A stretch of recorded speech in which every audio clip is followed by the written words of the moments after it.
సీత, ఎవరు నువ్వు? అలనె మలికి అడుగులు బరువైపోయేనా,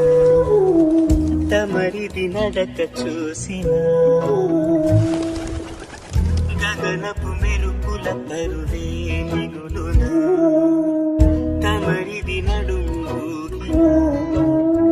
చీకటి చిదిమి రాసెనే కాటుక కొంటె కంటికే పెదవిన జారు నవ్వుకే ఉదయము ఎదురు చూసి ని చూపు సోకగాని చిత్రవంతరాలి రాయని రాయని రాయని విసుక్కునే వెలాడు చందమామయే